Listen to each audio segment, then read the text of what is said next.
Bonjour à tous, ravi de vous retrouver pour ce numéro de Politique et Économie, aujourd'hui en compagnie d'Yves Lenné. Bonjour monsieur. Bonjour monsieur, bonjour aux auditeurs, je suis très honoré d'être présent chez vous. Yves Lenné, docteur en droit, ancien enseignant-chercheur à l'université, toujours chef d'entreprise. Yves Lenné, vous vous définissez comme libertarien, également chrétien, et vous publiez cet ouvrage, La face cachée de l'exception française, chez Valeurs Ajoutées Éditions, une somme que nos téléspectateurs pourront se procurer sur la boutique de TV Liberté. Alors, le constat que vous faites dans votre ouvrage, Yves Lenné, c'est bien celui des petites et moyennes entreprises, force motrice de l'économie française, qui sont aujourd'hui, vous le dites, en état de survie, notamment depuis la politique de quoi qu'il en coûte qui a été mise en place par Emmanuel Macron pendant la crise Covid. Mais vous faites dans votre ouvrage une critique, une analyse plus globale de la crise actuelle, pointant du doigt la dite exception française, la fameuse, celle d'un système profondément collectiviste. Dites-vous donc, la France, vous commencez par ces mots, n'est pas un pays comme les autres, n'est pas un grand pays comme les autres. Alors, c'est un grand pays, mais pas comme les autres. C'est-à-dire que, alors vous avez évoqué la crise du virus chinois. Effectivement, il y a eu à ce niveau, dans les pouvoirs publics, il y a eu une imposture. Parce que pour qu'il n'y ait pas un tsunami de faillite, ce qui se serait produit avec les mesures sanitaires qui ont été prises, on a offert aux entreprises des prêts garantis par l'État. Ces prêts garantis par l'État, ce sont en réalité des indemnités. C'est-à-dire qu'on ferme une entreprise et puis on lui dit on va vous donner de l'argent pour que vous ne couliez pas tout de suite. Et en réalité, c'est l'entreprise elle-même qui doit s'indemniser dans le futur puisqu'elle doit rembourser son prêt. Alors qu'en réalité, si on prend la nature juridique profonde du PGE, du prêt garanti par l'État, c'est une indemnité. Mais c'est une indemnité qu'on n'a pas voulu donner parce que ça aurait encore plus plombé les finances publiques. Par conséquent, on a pu sortir ça de la dette en disant c'est un prêt. Et bien entendu, maintenant, la montée vertigineuse du nombre de faillites montre que les remboursements des PGE, c'est tout simplement les faillites différées de l'époque de l'expérience Covid. Alors pourquoi la France est-elle un pays collectiviste ?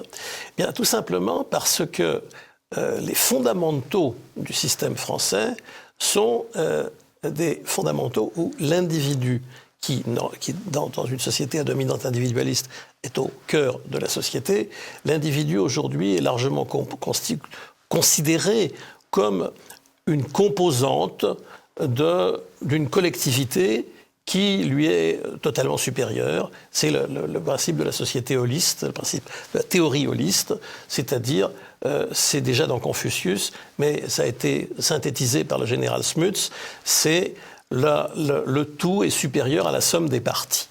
Alors, si la société est à dominante collectiviste, ça voudra dire que l'individu n'a aucun droit en réalité contre la société, qui va être intégré dans des systèmes, des mécanismes, et qu'il ne pourra pas s'en défendre. Dans une société à dominante individualiste, au contraire, l'individu est la base de la société, et du même coup, il a la possibilité de défendre des droits, même s'il est seul contre tous. C'est la grande différence, si vous voulez, c'est la summa divisio. Et dans cette summa divisio, on s'aperçoit aujourd'hui que la France est un système collectiviste et qui tend d'ailleurs à l'être de plus en plus. C'est pour ça que j'ai intitulé le sous-titre « Vers une dictature collectiviste » avec un point d'interrogation, parce qu'on n'est pas encore sûr d'y arriver, mais on est sur le chemin. Avec, je le fais remarquer à nos téléspectateurs, une illustration représentant une faucille et une croix de Lorraine. On aura le temps de parler du CNR ensemble tout à l'heure avec vous, Yves Lenné. Alors, cette notion de collectivisme dans l'esprit français, cela fait quand même beaucoup référence à ce qui s'est passé en Union soviétique. Est-ce que vous diriez que la France, avec son système collectiviste, ressemble à ce qu'était l'Union soviétique? N'y a-t-il pas des degrés? Bien entendu, il y a des degrés, Dieu soit loué, mais il y a une parenté très forte entre le système français actuel et le système soviétique à deux niveaux. D'abord, dans le système français actuel, il ne faut pas perdre de vue qu'au départ de tout cela, il y a un mouvement social important qui naît à la fin du XIXe siècle, qui se développe grâce à l'admission des syndicats. Il ne faut pas perdre de vue que les syndicats de patrons comme de salariés étaient interdits jusqu'à la fin du XIXe siècle, du fait de la loi Le Chapelier et du décret d'Allard, qui sont extrêmement critiqués dans le monde français d'aujourd'hui, mais qui ont été la base d'une société beaucoup plus individualiste au XIXe siècle qu'elle l'est devenue depuis. Et c'est aujourd'hui largement occulté. À partir de la fin du XIXe siècle, le mouvement social rencontre, c'est une rencontre du premier, du deuxième ou du troisième type, j'en sais rien, mais rencontre la doctrine sociale de l'Église à travers des auteurs comme Albert Demain, le marquis de la Charce de la Tour du Pin et quelques autres, Le Play, etc. Et cette rencontre conduit progressivement à l'élaboration d'une évolution législative beaucoup plus dirigiste, qui va se manifester surtout après la guerre de 14-18, beaucoup pendant les années 30, contrairement à ce qu'on pourrait penser, pas uniquement avec le Front populaire, mais déjà avant avec Pierre Laval. Et le fait que Pierre Laval et le Front populaire représentent une certaine forme de continuité est déjà le précurseur, l'annonce de ce que Vichy, dans lequel Laval va s'illustrer comme on sait, sera suivi ensuite par le compromis historique de 1945, qui justement reprend la législation de Vichy pour l'essentiel. Bien entendu, on en a expurgé le poison antisémitique, mais tout le reste est repris. Et vous allez faire hurler nos téléspectateurs en faisant une comparaison, vous le faites, entre Vichy et le Conseil national de la résistance. Oui, je ne vais pas me faire que des amis, parce que les gens qui veulent considérer que Vichy était très bien vont dire que c'est une honte de dire que le CNR c'est la même chose, et les gens qui adulent le CNR, c'est-à-dire en réalité la réunion gaulliste-communiste, vont dire mais c'est une monstruosité de dire que c'est la même chose que Vichy. Effectivement, mais comme je ne fais pas de politique et que je me contente de manier des idées... Et vous dites qu'il y a la même avalanche de normes sous Vichy que lors du CNR. C'est non seulement la même avalanche de normes, mais ce sont les mêmes normes. Et, collectiviste. Tout à fait. La charte du travail, le corporatisme. Alors, il faut savoir qu'il y a plusieurs types de collectivisme. Le principe de base, c'est ce que j'expliquais au départ, c'est le holisme. C'est-à-dire, la collectivité est plus que les individus qui la composent. Alors ça se caractérise, ça se traduit par la notion dite d'intérêt général. Alors, certains appellent ça le bien commun, d'autres l'intérêt général. L'intérêt général, en réalité, on ne sait pas ce que c'est. C'est la somme de l'intérêt des individus. Alors, est-ce que c'est la somme? Ben non, justement. Dans l'esprit holiste, c'est quelque chose d'autre. C'est quoi le plus de l'intérêt général? Je me suis posé la question, j'ai été consulter le site viepublique.fr. Alors viepublique.fr, c'est un site d'explication sociétale qui dépend des services du Premier ministre. Et puis j'ai cherché sur viepublique.fr, j'ai cherché intérêt général. Et il dit c'est très difficile à définir, le site. C'est très difficile à définir. On ne sait pas trop ce que c'est, mais voilà. Bon, alors c'est vague. Et donc le problème, c'est qu'on va avoir donc cet intérêt général, cet ensemble collectif, et il y a effectivement plusieurs exceptions. Et collectiviste, une société tribale primitive, l'Union soviétique, le Japon actuel, l'ancien régime français. La société française actuelle qui tourne vers le collectivisme, ou encore le Venezuela de Maduro. Tous ces régimes sont collectivistes, en ce sens que l'individu y est opprimé, y est abaissé, et l'intérêt général dit de la collectivité l'emporte sur tous les intérêts individuels. Alors pourquoi? Alors dans les tribus primitives, prenons le cas des tribus primitives, c'est intéressant. Dans les tribus primitives, l'individu n'existe même pas en tant que concept. J'ai eu une expérience extraordinaire. J'ai employé, en tant qu'employeur, il y a maintenant une trentaine ou une quarantaine d'années, un jeune informaticien originaire du Congo-Brazzaville. Bon. vaguement apparenté à la famille de Fulbert Youlou, l'ancien premier président après l'indépendance du Congo-Brazzaville, et un garçon brillant. Un garçon brillant, ingénieur en informatique, qui m'a préparé des logiciels qui marchaient très bien. À l'époque, on se faisait fabriquer des logiciels parce qu'il n'y avait pas des logiciels dans tous les domaines. Non, c'était il y a 40 ans, c'était les débuts de la micro-informatique. Et donc, il a fait du très bon travail. Puis au bout de 2 ans, il est venu me voir et puis il me dit « Je suis obligé de vous quitter parce que je dois rentrer dans ma famille pour des raisons de deuil, etc. » Et puis il me dit ce qui me chagrine, il me dit, c'est que quand je vais rentrer là-bas, j'en étais ému, je vais être repris par la tribu et je vais perdre ma compétence. Et je ne l'ai pas revu.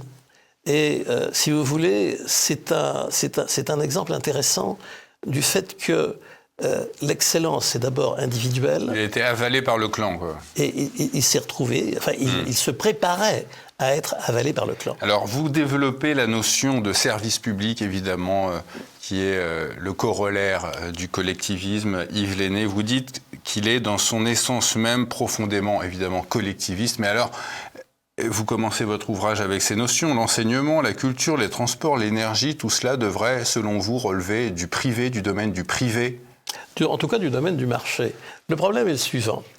Vous avez une population qui emploie les transports en commun, par exemple. Bon. Alors, les transports en commun sont vendus à perte. C'est le service public, c'est justement ça le service public. C'est-à-dire que les gens qui utilisent les transports en commun, moi je les utilise de temps en temps, mais rarement, les gens qui utilisent les transports en commun ne payent pas le vrai prix de ce qu'ils achètent. Et comme il faut bien que le prix soit payé par quelqu'un, c'est payé y compris pour une partie par ceux qui l'utilisent, mais surtout pour la partie la plus importante, ou une partie très importante, par ceux qui ne l'utilisent pas. Donc, on a un service... Oui, c'est la région, par exemple, en France, c'est l'Île-de-France, la région Île-de-France qui va payer une grande partie du ticket, ou ça peut être aussi les entreprises. Absolument, absolument. Moyennant quoi, ça veut dire que celui qui bénéficie du service ne paye pas le prix du service. Ouais. Alors, on me répondra, oui, mais si on leur faisait payer le vrai prix du service, ils ne pourraient plus prendre les transports en commun. Alors, on pourrait imaginer un système de solidarité dans lequel on fait payer le vrai prix du service et puis on donne des allocations à ceux qui n'ont pas les moyens de le payer, par exemple. Mais ça serait beaucoup plus transparent, parce qu'à ce moment-là, on saurait exactement qui on soutient, comment, à quel prix. Et donc, c'est le système du service public, c'est en réalité un système de redistribution. Et qui dit redistribution dit automatiquement collectiviste, c'est-à-dire la collectivité peut prendre de l'argent aux individus pour le donner à d'autres. Donc alors c'est ça nous ramène au système soviétique, un système soviétique atténué. Mais en quoi le système français collectiviste se rapproche-t-il du système soviétique? C'est qu'en réalité, le rapprochement dont j'ai parlé entre le mouvement social d'un côté et le progressisme catholique ou le catholicisme social de l'autre, c'est, si on veut, alors j'espère ne pas trop choquer, mais en fait, c'est la prise de conscience par la grande bourgeoisie qu'elle peut s'appuyer sur une fraction du peuple pour arriver à un système de contrôle complet, du style de celui de l'Ancien Régime. C'est-à-dire que la fraction du peuple dont l'aile marchande, comme ils le disaient eux-mêmes d'ailleurs, est le Parti communiste, cette fraction du peuple va demander toujours plus d'avantages. Ça s'appelle les avantages acquis, les conquêtes sociales. Ce sont des mots d'ailleurs qui sont un petit peu passés de mode. Hein. Les avantages acquis, les conquêtes sociales. Mitterrand a mis fin à tout ça. Oui, Mitterrand était, enfin pour moi, hein, bien sûr, là encore je suis choqué, mais Mitterrand pour moi était un très grand président. Mais qui était d'ailleurs modérément de gauche. Et, oui, c'est surtout à ses débuts. Et donc le système va s'orienter vers prendre aux uns pour donner aux autres. Donc, la vraie question... Vous dites que ça profite à certains, mais pas à la majorité. Alors, si ça profite, je dirais, ça profite pas à la majorité dans la mesure où ça enfonce la France dans la crise. C'est-à-dire que plus on prend aux uns pour donner aux autres, plus on se retrouve avec des catégories de gens qui ne font... On prend à ceux qui travaillent pour donner à ceux qui ne font rien. C'est une caricature, bien sûr, mais il n'y a plus de corrélation exacte entre ce qu'on fait, ce qu'on vaut et ce qu'on reçoit. Vous dites que l'une des caractéristiques essentielles du système français, c'est la dissimulation. Alors, qu'est-ce que vous entendez par là ? Eh bien... c'est ce que vous disiez à l'instant ? Non, alors justement, je vais prendre un exemple. Un exemple concret. Vous avez une unité économique, je parle pas d'entreprise, vous avez une unité économique qui s'appelait les arsenaux. Bon, les arsenaux fabriquent des navires de guerre et les réparent. Bon. Et puis les arsenaux sont devenus le groupement des industries de je ne sais plus quoi.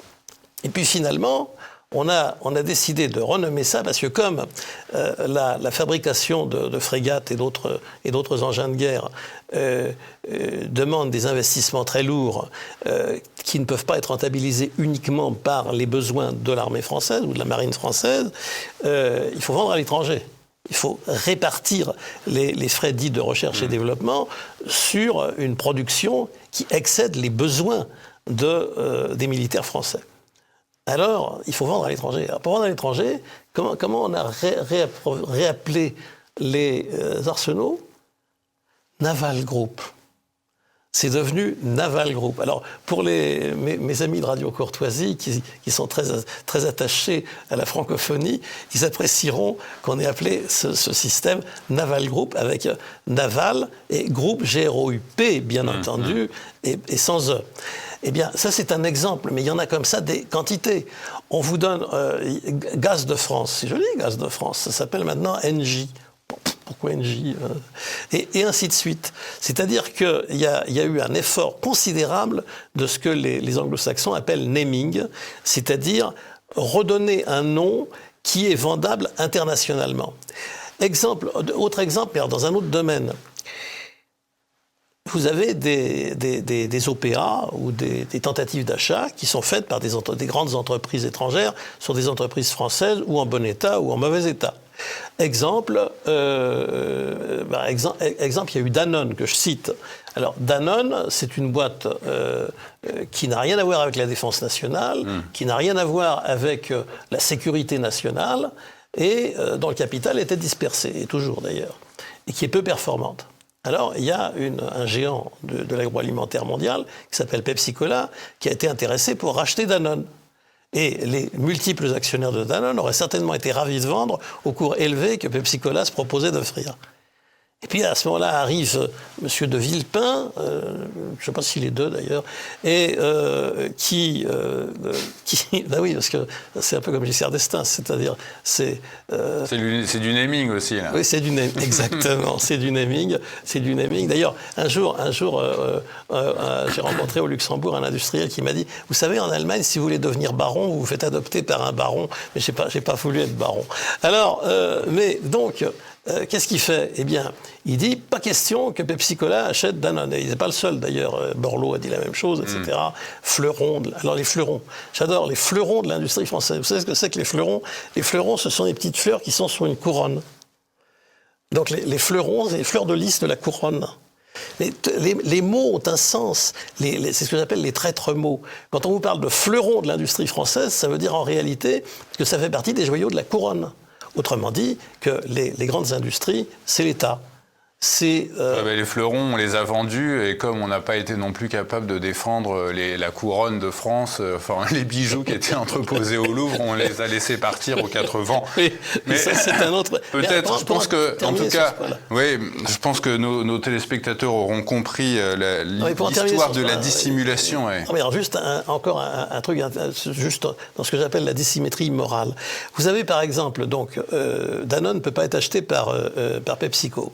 Tout récemment, Couche-Tard. Alors ça montre aussi la différence de force entre les grandes entreprises françaises et les grandes entreprises étrangères. Couche-Tard, c'est une chaîne de magasins dits dépanneurs au Canada, qui sont des tout petits magasins, des supérettes, mais il y en avait beaucoup, qui sont ouverts jusqu'à 2h du mat'.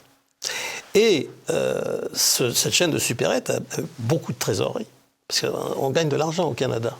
C'est pas mal de gagner de l'argent. Parce que ça, c'est un autre problème en France, c'est que c'est mal de gagner de l'argent. On ne doit pas gagner de l'argent, on doit cacher. On revient à des simulations. Ça dépend comment on gagne. Non, mais même quelqu'un qui fait une superbe spéculation sur le Bitcoin, il n'a fait de mal à personne.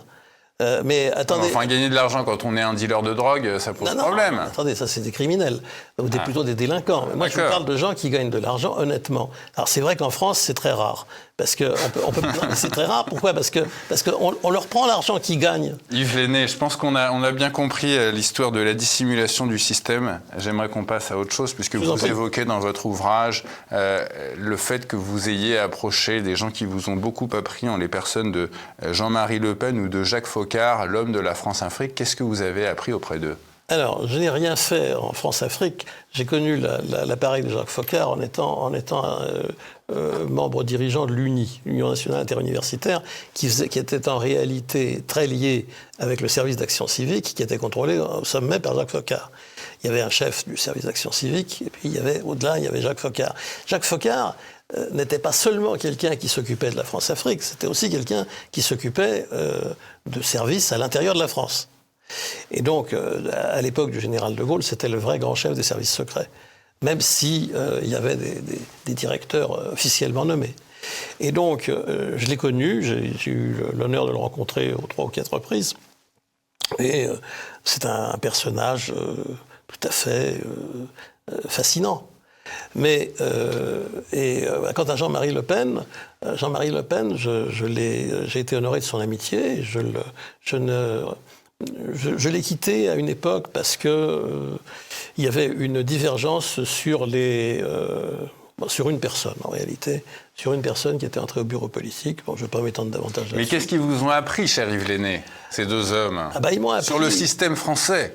Sur le système français, ils ne m'ont pas appris grand-chose. J'ai plutôt appris sur le système français en étant membre de l'organisation patronale, universitaire, chef d'entreprise. C'est là où j'ai appris. Eux, ils m'ont appris sur un petit peu la manière dont fonctionne la politique. C'est encore quelque chose de différent. Jean-Marie Le Pen était un tribun extraordinaire qui n'avait pas les idées qu'on croyait qu'il avait d'ailleurs, parce que il était tout sauf néo-nazi, mais seulement il avait quelque chose de particulier. Jean-Marie Le Pen était en fait un anarchiste de droite. Et c'était un anticonformiste absolument frénétique. Ce qui fait que quand on lui disait « il faut penser comme ça », il disait « je vais dire juste le contraire parce que… » Ça me fait plaisir. Il m'emmerde. Donc, c'était ça, Jean-Marie Le Pen.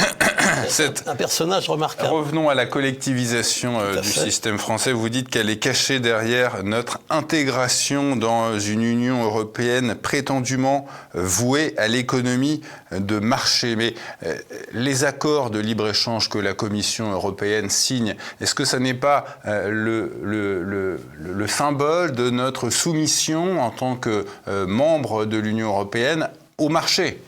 Alors, on pourrait dire énormément de choses, parce que là, en réalité, votre question se divise en deux points. Il y a premièrement la question du marché intra-européen, et deuxièmement la question des relations de marché entre l'Union européenne et d'autres pays ou d'autres puissances. Sur le premier point, l'Union européenne, effectivement, au départ, a été pensée comme un marché unique. Le fameux marché commun, d'abord c'était la Communauté européenne du charbon et de l'acier, puis le marché commun. Et l'idée de base du marché commun, l'idée des pères fondateurs, c'était que si c'est un marché unique, les causes fondamentales des tensions entre États européens et donc des guerres qui suivent ces tensions, ces causes fondamentales vont disparaître parce que ce sera un marché unique. Et il faut bien reconnaître que le pari a été tenu puisque à l'intérieur des frontières de l'Union européenne, il n'y a plus eu de guerre depuis 1945. C'est bien à l'intérieur des frontières de l'Union européenne. Je laisse bien évidemment la guerre de Yougoslavie et la guerre d'Ukraine aujourd'hui, qui sont hors des frontières de l'Union européenne. Et la vraie dérive, le vrai problème de l'Union européenne, parce que l'Union européenne n'est pas forcément une bonne chose dans tous les domaines, la vraie dérive de l'Union européenne, à mes yeux, c'est que l'Union européenne tend à se transmuter ou à se transmuer en une union politique. Et ce qui était le projet d'origine, ce qui a toujours été le projet des pères fondateurs d'en faire un État. Non, pas vraiment. Ah, c'est ce qu'explique Jean Monnet en long, en large et en travers. Oui, il y a... Ah, vous le dites, oui. Il y a l'aspect pour en faire un État, mais quel État? C'est toute la question. L'évolution de l'Union européenne aujourd'hui, c'est une tentative. Je ne sais pas si elle aboutira, je ne pense pas qu'elle aboutira. C'est la France en grand. C'est-à-dire, c'est De Gaulle qui l'avait dit d'ailleurs, l'Europe comme la France en grand, et ça a été repris récemment par Éric Zemmour. Ce ne serait pas l'Allemagne en grand plutôt? En pratique, oui. Si on reste sur le plan économique, oui. Mais sur le plan politique, on a souvent dit de l'Allemagne que c'est un géant économique et un nain politique. Et si on se place sur le plan politique, c'est la fameuse symbolique du cheval allemand conduit par le jockey français. Ça a été dit. Là aussi, c'est dans l'esprit gaulliste depuis longtemps. L'idée, et puis l'Allemagne est une nation vaincue et elle doit rester dans son statut de nation vaincue sur le plan politique. Et bon, c'est en train de changer, mais il y a de la part de l'establishment français une volonté très claire de faire de l'Union européenne la béquille de sauvetage du système collectiviste français. Effectivement, si la dette française est payée par tous les pays de l'Union européenne, la dette française, il n'y aura plus de problème. Sauf que les autres pays de l'Union européenne n'ont pas vraiment envie de la payer. Et donc, mais l'idée est là. L'idée est là. Alors, l'autre aspect que vous avez évoqué, c'est-à-dire... C'est à l'extérieur. Vers l'extérieur, là, je dirais que c'est plutôt critiquable. Je le dirais volontiers, c'est plutôt critiquable parce que le problème, on cite les pays d'Amérique du Sud, mais les pays d'Amérique du Sud, c'est pas le pire. Le pire, c'est la Chine. Et il faut bien reconnaître que l'Union européenne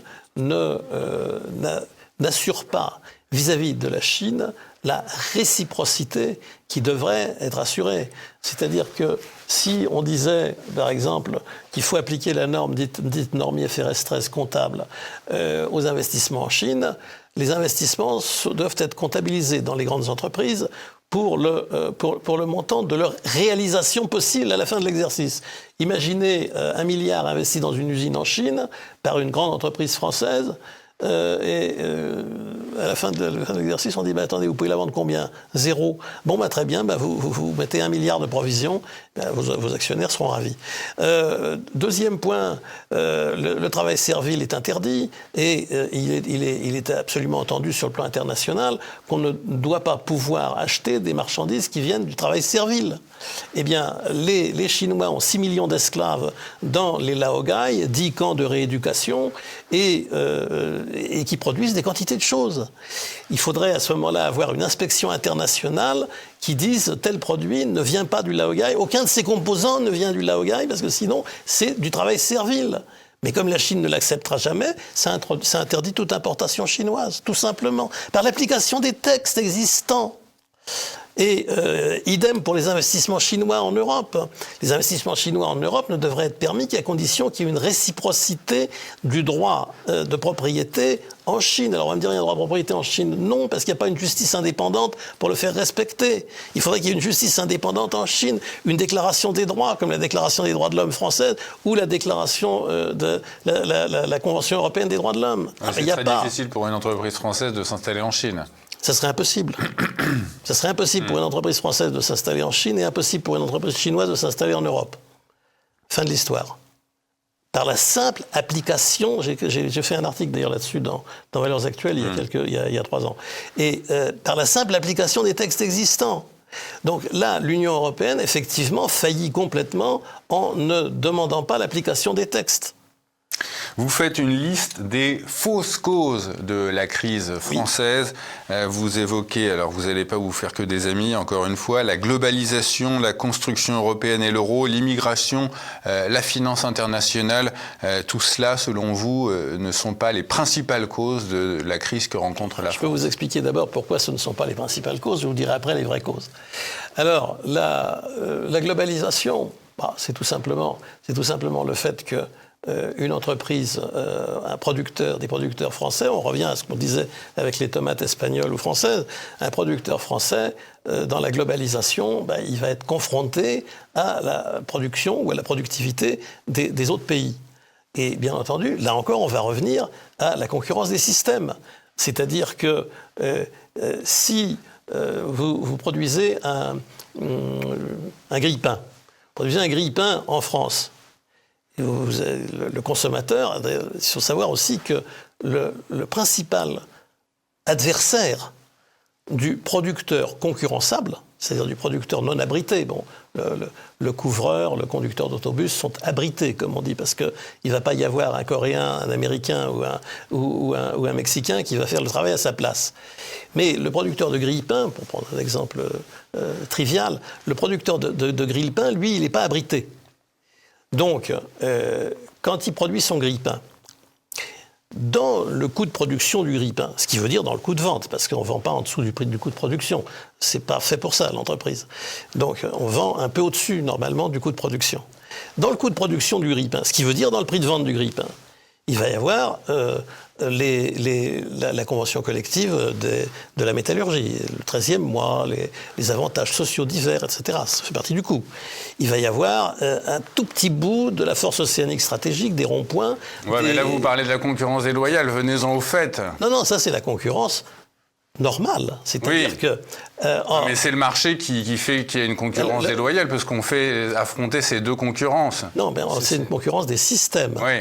C'est-à-dire qu'effectivement, dans un système comme par exemple le système marocain, c'est pour ça qu'il y a des entreprises françaises maintenant qui s'installent au Maroc, dans un système comme le système marocain, il n'y a pas les mêmes systèmes de protection, il n'y a pas les mêmes systèmes de dépenses publiques, etc. Et par conséquent, la production est moins chère. Bon, alors la globalisation, à partir de là, on nous dit c'est la cause de la crise française. Non, c'est pas la cause de la crise française, parce qu'il suffirait pour éliminer cette cause, il suffirait que la France soit compétitive, mais elle ne veut pas l'être ou elle n'entend pas l'être. Alors là, la finance internationale, on va passer sur la finance internationale. Le sujet sensible, bien entendu, l'immigration, c'est l'immigration. Bon, il se trouve que dans mon métier de conseil d'entreprise internationale, j'ai beaucoup à faire avec des chefs d'entreprise français issus de la diversité. Beaucoup. Ce sont les soutiers de l'économie française. C'est eux qui sont les sous-traitants des sous-traitants des sous-traitants. C'est eux qui fournissent le personnel de nettoyage dans l'hôtellerie. C'est eux l'armée de réserve. C'est même pas de réserve, c'est la base. Aujourd'hui, je dirais presque, pour employer un terme, c'est le vrai prolétariat aujourd'hui. Je rencontrais, c'était il y a 2 jours, je rencontrais un marchand d'automobile qui me disait, oui, je veux acheter des garages dans les beaux quartiers, et puis alors les grandes marques avec lesquelles je travaille veulent que j'ai du personnel élégant, blanc. C'est surpris. En plus, lui, c'était un Maghrébin. Et il me dit, mais moi, je veux bien, mais je peux pas. Je peux pas en trouver. Je ne peux pas en trouver. Je vais trouver du personnel. Ils veulent pas faire le boulot. Non, seulement ils veulent 3 000 par mois. Oui. Voilà, parce que sinon ils ont qu'à aller chez Pôle emploi, et puis ils ont suffisamment pour vivre sans rien faire. C'est la dialectique de... Donc pourquoi l'immigration n'est pas la cause du problème français ? Tout simplement parce qu'elle aurait plutôt tendance à être une solution qu'une cause. Parce que imaginez qu'il n'y ait pas d'immigration. Alors déjà, on ne peut pas imaginer qu'on passe un coup d'éponge sur 100 ans de politique coloniale, post-coloniale, etc. C'est pas possible. Y compris la politique de l'industrie française qui a consisté à aller envoyer des recruteurs dans les ex-pays coloniaux pour faire rentrer des salariés moins chers. Donc on est obligé de vivre avec la réalité. On peut pas l'enlever, la réalité, comme ça. Alors si, il y a des gens qui ont essayé de l'enlever, il y a une certaine époque. Oui, enfin, il y a des pays qui n'ont pas d'immigration. Les Japonais n'ont pas d'immigration sur leur territoire. Je vais vous dire une horreur, mais qui aurait envie d'immigrer au Japon ? Une des raisons, d'ailleurs, pour lesquelles l'immigration en France pèse, c'est tout simplement qu'on a et ça a été dit à droite, non sans raison, on a un aspirateur à immigrer. L'aspirateur à immigrer. Parce que quand on voit des gens à l'extrême gauche issus de l'immigration, il n'y en a pas beaucoup, contrairement à ce qu'on croit. On en présente quelques-uns mis en avant par un certain tribun. Oui, voilà, il y a une telle machine, machin, truc. Ça, c'est des figures qu'on met en avant, mais les immigrés, dans leur majorité, ne sont pas du tout favorables à l'extrême gauche. Ils ont envie de faire quelque chose de leur vie. Mon ancien bon maître, le professeur Barthélemy Mercadal, qui est toujours de ce monde et pour qui j'ai le Vous allez trop dans l'anecdote, attendez, parce qu'on a très peu de temps. Qu'est-ce qu'il me dit, le professeur Mercadal? Il me dit, mon cher Lenné, il va dire un truc qui fait partie de mes enseignements de vie. Il me dit, mon cher Lenné, il y a 2 catégories de gens, pas plus. Il y a ceux qui veulent faire quelque chose de leur vie et ceux qui n'en font rien. Et moi, je fais partie de la première catégorie, me dit Mercadal. Ce propos m'a frappé parce qu'il est plein de bon sens. Eh bien, excusez-moi et que vos téléspectateurs veuillent bien m'excuser, mais j'ai rencontré beaucoup de gens dans les milieux issus de la diversité qui veulent faire quelque chose de leur vie. Mais qui sont prêts à travailler 14 heures par jour à 6 euros de l'heure. Mais on leur interdit. Mais pourquoi pas ? Pourquoi pas ? Pourquoi on ne permettrait pas à des gens qui veulent travailler, quitte à gagner moins à l'heure, mais qui veulent travailler, de gagner leur vie ? Ah oui, alors évidemment, les autres... mais ça, c'est le larbinat, après, quoi. Oui, mais attendez, ce sont des mots. Ce sont des mots. Ce sont des gens... Vous avez des gens qui veulent travailler et des gens qu'on ne laisse pas travailler. Le problème du travail, moi, je veux bien, je vais dire encore une horreur, excusez-moi, mais le travail, c'est une marchandise. Alors c'est vrai que dans l'idéologie, alors ça c'est l'élément peut-être central, c'est les évolutions idéologiques qui se sont produites depuis la fin du 19e siècle avec la rencontre explosive dont je vous ai parlé, du mouvement social et du catholicisme social. C'est-à-dire, on est arrivé aujourd'hui à ce qu'il y ait des mots qu'on ne puisse plus prononcer. Le travail bon marché. Ah, mon Dieu, quelle horreur. La solidarité. Mais bien sûr, on peut vivre que dans la solidarité. Quelqu'un qui dirait mais la solidarité, ça n'a pas de sens. Moi, je ne vois pas pourquoi je suis solidaire de Ebony Wood qui dit sur une visio YouTube devenue virale au Royaume-Uni.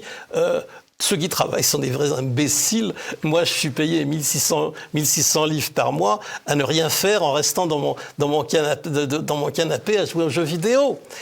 Parce que je profite du système. Ben évidemment, elle a raison. Elle a raison.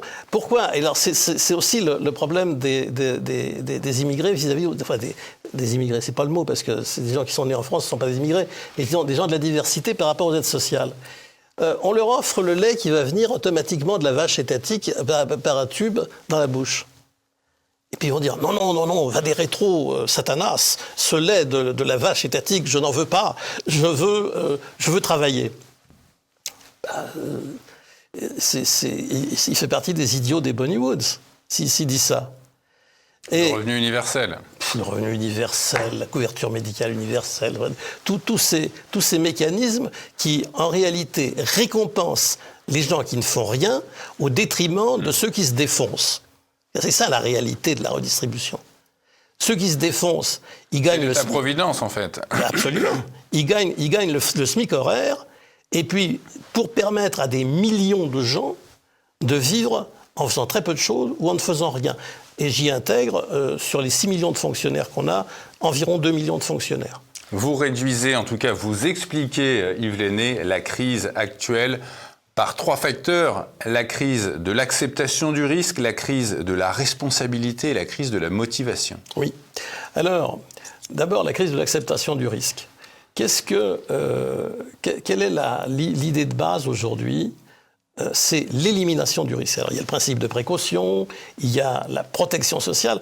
Je vous ferai observer qu'on parle de sécurité sociale et on parle de... Les caisses de base ont gardé le nom de caisse d'assurance maladie, caisse d'assurance vieillesse, etc.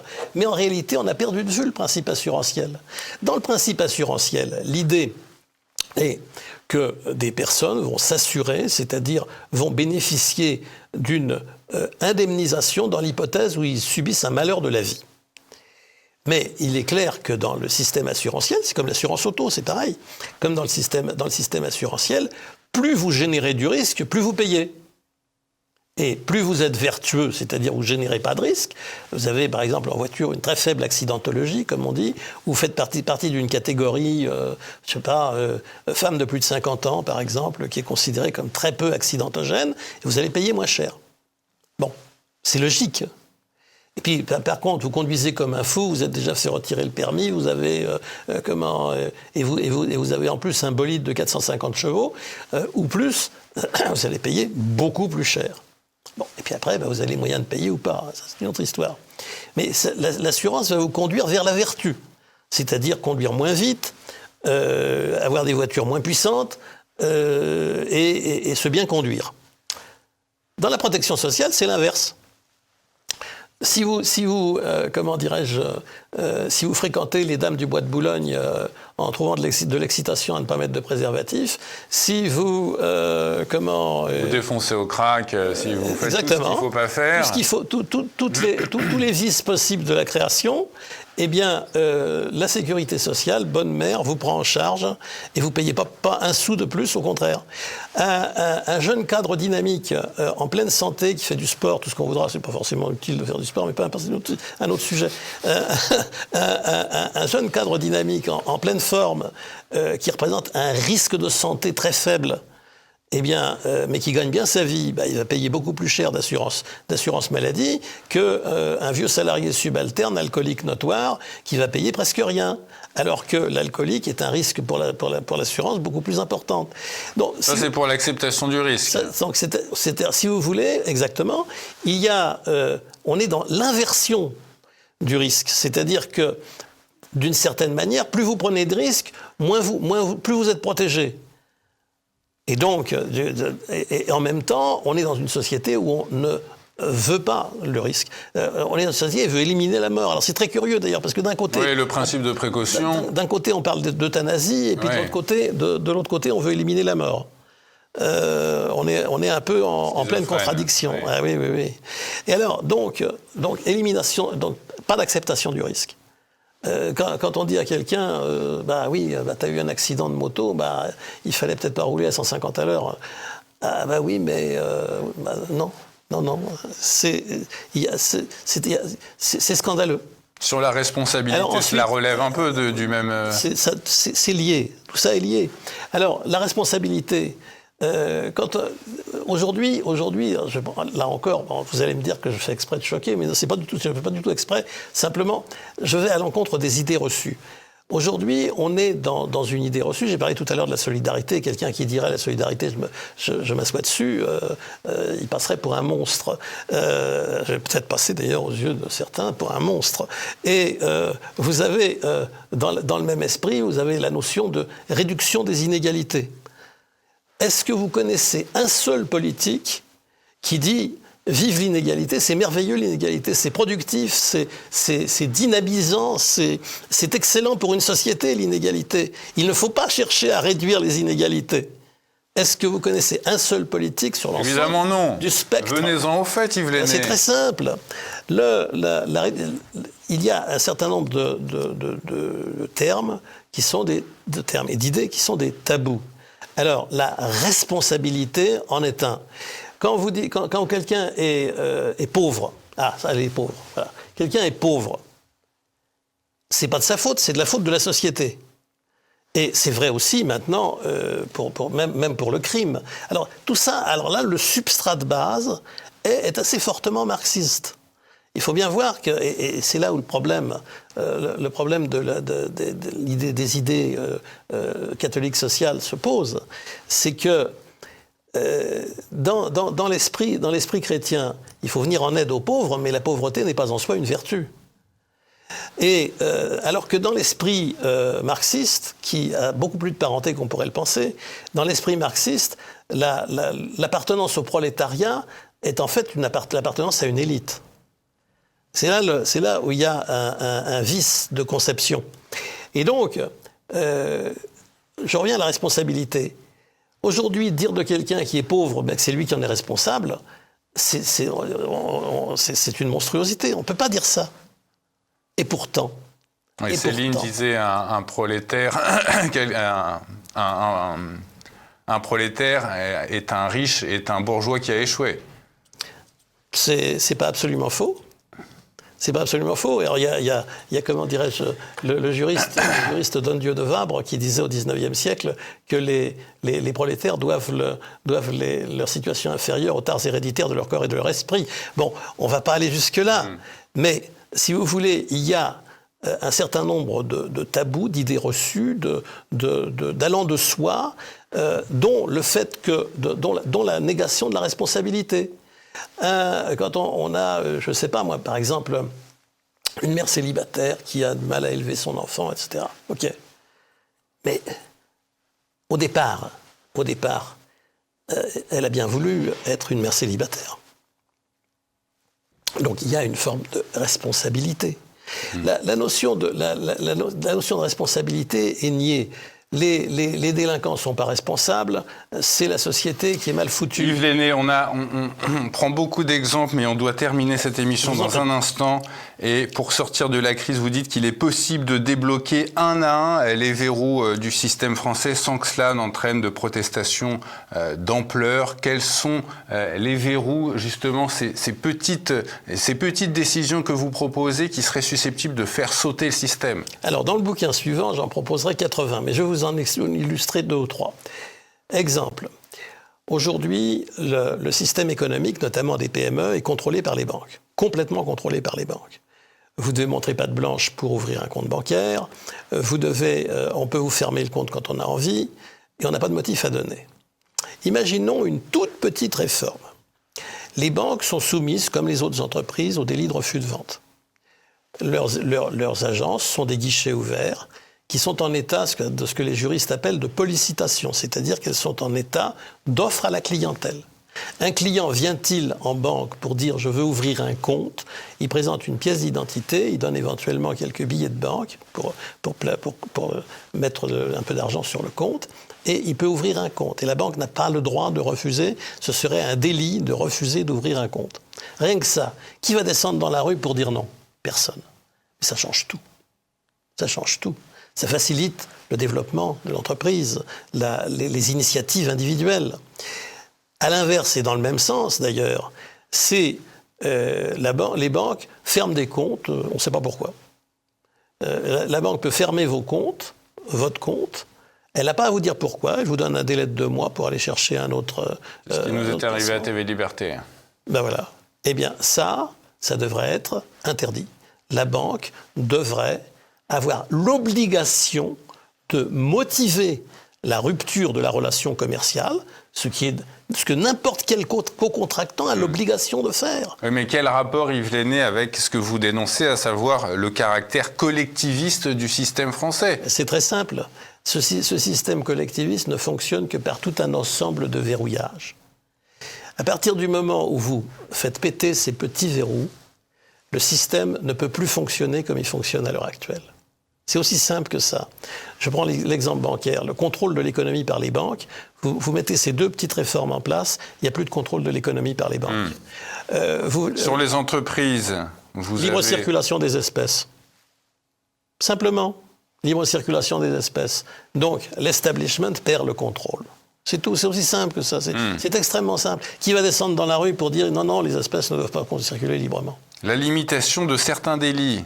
Oui, par exemple, aujourd'hui, on a des délits fourre-tout. On a un exemple récent et emblématique, le délit d'association de malfaiteurs. Ça va plaire à certains de vos auditeurs. Oui, il y a un ancien président qui est parti pour ça. Oui. Voilà. Eh bien, le délit d'association de malfaiteurs, ce ne sont pas les juges qui ont mal jugé, excusez-moi de choquer. C'est le délit lui-même qui ne devrait pas exister. Et comme les juges ne font qu'appliquer la loi, ils ont fait ce qui était leur boulot. Ils ne sont pas critiquables pour ça. Ce qui est critiquable, c'est le législateur qui a institué le délit d'abus de biens sociaux. Et parce que l'abus de biens social, pour vous, c'est bien? Alors, l'abus de biens sociaux. Oui, ou l'abus... L'association de malfaiteurs, ouais. pardon. Mais les deux sont dans l'association de malfaiteurs, ça devrait être bien, selon vous. Non, ça ne devrait pas être puni. Ça ne devrait pas être puni. Ah bon, mais pourquoi? Parce que c'est un délit d'intention. C'est un délit qui n'est caractérisé, ou plutôt qui ne comporte ensuite de consommation aucune consommation. Si des malfaiteurs se réunissent pour commettre une infraction et que l'infraction est commise, il n'y a plus de délit d'association de malfaiteurs, ça devient le délit de bande organisée. de commission de l'infraction en bande organisée. Les deux s'excluent l'un l'autre. Si l'infraction est commise, c'est en bande organisée. S'il y a association de malfaiteurs, c'est qu'il n'y a pas eu de délit commis. Il y avait l'intention de commettre un délit, des préparatifs pour commettre un délit. Eh bien, on peut supprimer l'association de malfaiteurs, on peut supprimer l'abus de biens sociaux. L'abus de biens sociaux n'existe qu'en France. L'Allemagne ne connaît pas plus de malhonnêteté que la France, même plutôt moins. Le délit d'abus de biens sociaux n'existe pas.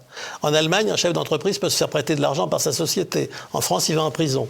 Voilà. Et sur les syndicats et associations, on finira par là ? Eh bien, sur les syndicats et associations, je ne toucherai pas aux syndicats de salariés, mais je pense que c'est un scandale que les syndicats patronaux touchent de l'argent des contribuables. Les syndicats patronaux sont quand même des syndicats de gens ayant quelques moyens, y compris d'ailleurs dans la mesure où ils ont des entreprises d'État comme adhérents. Et donc, à partir de là, ils doivent pouvoir vivre de leurs cotisations. Et donner de l'argent du contribuable à des syndicats patronaux, c'est... du vol. Alors je dirais pas que c'est du vol, c'est du collectivisme. Parce que les syndicats patronaux servent à encadrer les entreprises et non pas à les défendre. Et sur les associations, et on plus de revient, subventions. et on revient, attendez, non, et on revient, comme par hasard, à Vichy. Car les syndicats patronaux verticaux, c'est-à-dire les associations professionnelles, la fédération de ceci ou de cela, ce sont les comités d'organisation d'autrefois. C'est une succession directe. Les associations, un dernier mot sur l'association. Je ne suis pas du tout pour qu'on supprime les subventions aux associations. Je suis simplement pour qu'elles aient l'obligation d'avoir un commissaire aux comptes, si elles reçoivent des subventions. C'est aussi transparence, simple que ça. Quoi, ouais. Exactement. C'est même pas transparence. Contrôle de l'emploi de l'argent public. La face cachée de l'exception française, c'est le titre de votre ouvrage. Yves Lenné, merci à vous d'avoir accepté notre invitation. Et quant à nous, on se retrouve la semaine prochaine. Et tout de suite après cette émission, c'est la chronique économique et financière de Philippe Béchade. Merci à vous, monsieur. Merci infiniment. Merci à vous de nous avoir suivis. À bientôt. Salut. Merci beaucoup.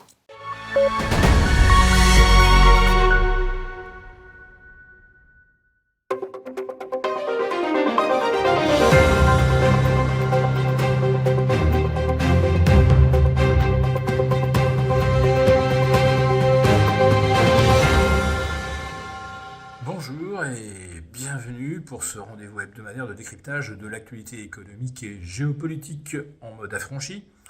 Je salue tous les abonnés de TV Liberté pour cet épisode que je vais intituler « La France au bord de la crise de nerfs ». Et je n'exagère pas, les échos que je peux capter ici et là, à la fois de la part du contribuable comme des chefs d'entreprise, mais également des étrangers qui nous regardent. Là, on est en train de rentrer dans une ère d'instabilité et de stress telle qu'on n'en a pas connu depuis la période Covid.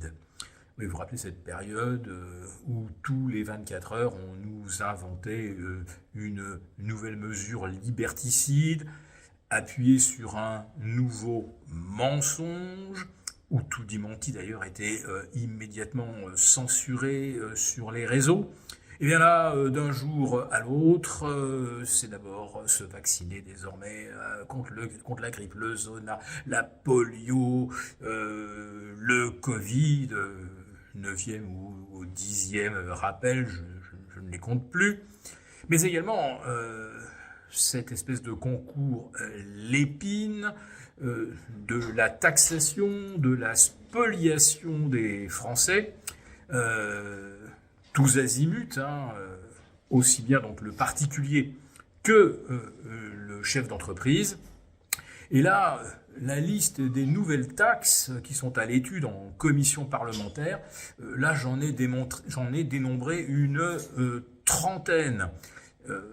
Vous pouvez être à peu près certain qu'il y en a au moins la moitié qui vont aboutir. Alors parmi les toutes dernières inventions, vous avez le rétablissement de la taxation de la plus-value sur la cession d'une résidence principale si on la détient depuis moins de 5 ans, la taxation des gens qui tenteraient d'échapper aux ponctionnaires et qui s'en iraient à l'étranger, donc on les poursuivrait, il ne pourrait plus échapper à l'impôt.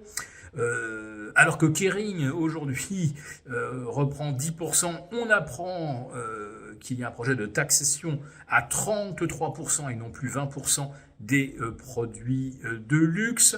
On revient à l'immobilier avec la taxation des locations de courte durée. Taxation sur les yachts. Alors je rappelle qu'on avait renforcé le droit d'anneau et du coup il n'y a plus personne qui est immatriculé aujourd'hui sous pavillon français, donc cette taxe évidemment n'a rien rapporté. Malus sur les deux roues les plus bruyants. Bon, ça je dois dire que quand une pétrolette avec un pot d'échappement truqué va réveiller 100 000 personnes en l'espace de 20 minutes, ça, on peut dire qu'on mettrait ça peut-être à une nuisance. Un renforcement de la taxation sur les transactions financières, donc les commissions de transaction si vous préférez. On aura une taxation de 2% sur l'e-commerce et les colis importés. Taxation de 8% sur les tickets resto. Alors, ça veut dire que à la fin du mois, les revenus que vous percevez sont en haut de la feuille toujours les mêmes, mais en bas, il y aura moins d'argent. Augmentation de la taxe, de la flat tax, là c'est toujours là sur les valeurs mobilières, passerait de 30 à 33, voire pourquoi pas 36%, voire pourquoi pas au-delà d'un certain seuil de revenus, l'alignement automatique de la taxation sur les revenus financiers à hauteur de l'IRPP. Taxe sur les entrepôts, surtaxe sur le retraitement des déchets nucléaires. Vous comprenez bien qu'à ce moment-là, la facture EDF va augmenter. Qu'est-ce que j'ai vu d'autre ? Ah oui, renforcement de la taxe sur les GAFA de 3 à 15%. C'est normal, des GAFA en Europe, on n'en a pas. Et ce menu que je vous déroule n'est pas exhaustif, mais ça aboutit à quoi ? Eh bien, ça aboutit à ce que chacun se dit qu'il y aura évidemment moins d'argent à la fin du mois, dès que le projet de loi finance sera passé pour le chef d'entreprise. Alors, qu'est-ce qu'il va falloir rajouter, retrancher de la fiche de paye ? Dans des conditions pareilles, plus personne ne veut dépenser, plus personne ne veut investir, et beaucoup de chefs d'entreprise ne songent qu'à une chose, évidemment, c'est partir à l'étranger. Ah bah mince, j'ai oublié, mais oui, bon sang, mais c'est bien sûr, renforcement également de l'exit tax, je l'avais oublié, vous me pardonnerez. Et tout ça sur un fond complètement anxiogène, un fond géopolitique complètement anxiogène, où on nous dit qu'il faut être prêt à affronter la Russie d'ici 3 ans, allez au plus tard 2030. Ah ben non, ça pourrait même être demain matin, il faudra être prêt. Alors nous attendons tous évidemment notre petit livret de survie qui va nous dire donc qu'il faut constituer des réserves de nourriture, de liquidités, des piles, tout ça. J'espère qu'ils nous diront également quelle est la profondeur optimale pour creuser son abri, pour être à l'abri d'une frappe de missile hypersonique ou d'un missile de plusieurs mégatonnes. Oui, comment voulez-vous que les gens ne deviennent pas complètement fous ? Et comme on dit souvent, le haut reflète le bas et réciproquement.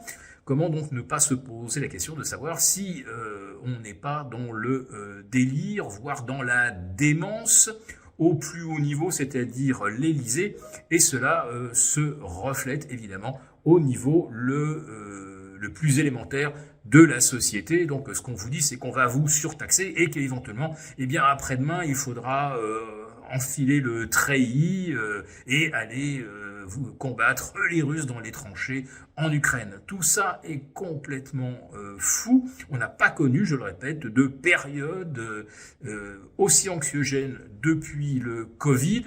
Mais là, ce qui nous embête, c'est que avec le Covid, on avait le quoi qu'il en coûte, donc on savait que tout le monde serait payé. Là, on se dit tous que l'on va être plumé. Pour vous remercier de votre fidélité, vous pouvez télécharger gratuitement notre guide pratique d'achat d'or qui vous assurera de naviguer sereinement si vous souhaitez acheter, stocker ou vendre de l'or en toute sécurité. Il vous suffit de cliquer sur le lien en description pour l'obtenir gratuitement. Merci et à bientôt.